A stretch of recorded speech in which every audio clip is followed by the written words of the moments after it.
મેઘરાજાએ વિરામ બાદ ઉત્તર ગુજરાતને ધમરોળ્યું. એમાં પણ બનાસકાંઠામાં તો મેઘરાજાએ ભૂક્કા બોલાવ્યા. વડગામ, ડીસા, દાંતીવાડા, પાલનપુર, ધાનેરામાં મેઘરાજા મન મૂકીને વરસ્યા, જેના કારણે ચારેકોર જળબંબાકારની સ્થિતિ સર્જાઈ છે. સૌથી વધુ બનાસકાંઠાના વડગામમાં 7.52 ઇંચ વરસાદ ખાબક્યો.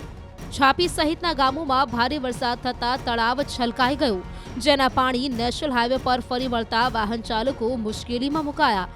તો વિરમાયા નગરની પ્રાથમિક શાળા અને 66 કેવી સબસ્ટેશન વિસ્તાર પાણીમાં ગરકાવ થઈ ગયો. બનાસકાંઠાના કાંકરેજ વિસ્તારમાં મેઘરાજાએ ધમાકેદાર બેટિંગ કરી. કાંકરેજમાં 4 કલાકમાં 2.5 ઇંચ વરસાદ ખાબકતા રહેણાંક વિસ્તારોમાં પાણી ભરાઈ ગયા. શિરવાડા ગામે પ્લોટ વિસ્તારમાં ઘરોમાં પાણી ભરાતા લોકો મુશ્કેલીમાં મુકાયા. ગરીબ પરિવારના ઘરોમાં પાણી ભરાતા લોકોની ઘરવખરી પલળી ગઈ. ધાનેરામાં ભારે વરસાદના કારણે રેલ નદી ફરી બે કાંઠે વહેતી થઈ. ચાલુ વર્ષે છઠ્ઠી વાર સૂકી ભટ્ટ રેલ નદીમાં રૂણી ગામ પાસે નવા નીર આવ્યા. ઉપરવાસમાં વરસાદના કારણે રેલ નદી જીવંત થતા જગતનો તાત ખુશખુશાલ છે. 3 ઇંચ વરસાદમાં ધાનેરા શહેર પાણી થઈ ગયું. ધાનેરાની હિંગળાજનગર સોસાયટીના રસ્તા આગળ વરસાદી પાણી ભરાઈ જવાના કારણે લોકોને મુશ્કેલીનો સામનો કરવો પડ્યો. દર વર્ષની જેમ આ વર્ષે પણ હિંગળાજનગર સોસાયટી આગળ પાણી ભરાઈ જતા નગરપાલિકાની પ્રી મોન્સૂન કામગીરી સામે સવાલો ઉઠ્યા છે. ભૂગર્ભ ગટરો બેક મારતા રસ્તા પર નદીઓ વહેવા લાગી. બનાસકાંઠાના ધાનેરામાં 3 ઇંચ વરસાદમાં જ સમગ્ર શહેર પાણી જોવા મળી રહ્યું છે. અત્યારે અમે છીએ હિંગળાજનગર સોસાયટીના રસ્તા આગળ કે જ્યાં પાણી ભરાઈ જવાના લીધે વાહન ચાલકોને તેમજ જે સ્થાનિક લોકો છે તેમને મુશ્કેલીનો સામનો કરવો પડી રહ્યો છે.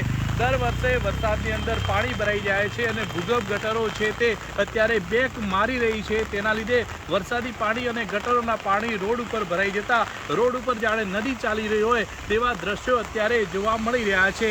જ્યારથી ધાનેરા નગરપાલિકાની અંદર જે છે તે વહીવટદારનું શાસન આવ્યું છે ત્યારથી જ નગરપાલિકાની જે પ્રો મોન્સૂન પ્લાનિંગ હોય છે તે પણ અત્યારે પાણીમાં ગરકાવ જોવા મળી રહી છે.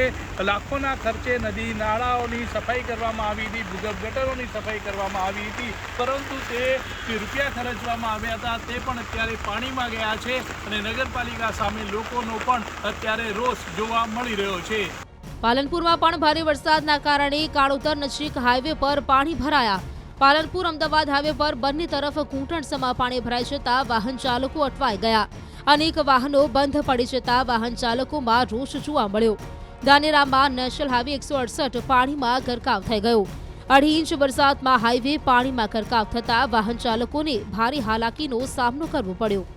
બનાસકાંઠા જિલ્લામાં જે વરસાદ વરસી રહ્યો છે તેને લીધે પાણી ભરાવાના પણ શરૂ થઈ ગયા છે. અત્યારે અમે છીએ નેશનલ હાઈવે નંબર 168 એ પર કે જ્યાં પાણી ભરાવાની શરૂઆત થઈ છે અને પાણી ભરાવાના લીધે જે વાહન ચાલકો છે તે અત્યારે મુશ્કેલીમાં મુકાઈ રહ્યા છે. આ નેશનલ હાઈવે એ ગુજરાતથી રાજસ્થાનને જોડતો નેશનલ હાઈવે છે જે ધાનેરાથી સાચોર અને જાલોર જિલ્લાને જે જોડે છે અને તેના પર જ અત્યારે પાણી ભરાઈ જવાના લીધે એક તરફનો રસ્તો જે છે તે અત્યારે બંધ જોવા મળી રહ્યો છે, ત્યારે બીજા તરફના રસ્તાઓ પરથી વાહનો પસાર થઈ રહ્યા છે. દર વખતે આ નેશનલ હાઈવે ઉપર પાણી ભરાઈ જવાના લીધે વાહન ચાલકો તેમજ આજુબાજુના જે લોકો છે તેમને મુશ્કેલીનો સામનો કરવો પડતો હોય છે. અનેકવાર નેશનલ હાઈવે ઓથોરિટીને તેમજ નગરપાલિકાને લોકો દ્વારા રજૂઆત કરવામાં આવે છે, છતાં પણ જે છે તે આ પાણીનો નિકાલ ન થતા અને નગરપાલિકાની પ્રી મોન્સૂન પ્લાનિંગ છે તે પણ અત્યારે આ વરસાદમાં ફેલ જોવા મળી રહી છે. તેને લઈને લોકોમાં પણ રોષ જોવા મળી રહ્યો છે. ધાનેરાના માલોત્રા ગામે ખેતરોમાં વરસાદથી પાણી ફરી વળ્યા. ખેતરોમાં ઉભો પાક પાણીમાં ગરકાવ થઈ ગયો. વાવેલો પાક પાણીમાં ગરકાવ થતા ખેડૂતો ચિંતામાં મુકાયા. બનાસકાંઠા જિલ્લા પ્રશાસને ભારે વરસાદને લઈને લોકોને સતર્ક રહેવા અપીલ કરી છે. જિલ્લામાં રેડ એલર્ટના કારણે બિનજરૂરી ઘરથી બહાર ન નીકળવા જિલ્લાવાસીઓને અનુરોધ કર્યો છે. સાવચેતી રાખીને જરૂર પડે કંટ્રોલ રૂમનો તાત્કાલિક સંપર્ક કરવા જિલ્લા પ્રશાસને અપીલ કરી.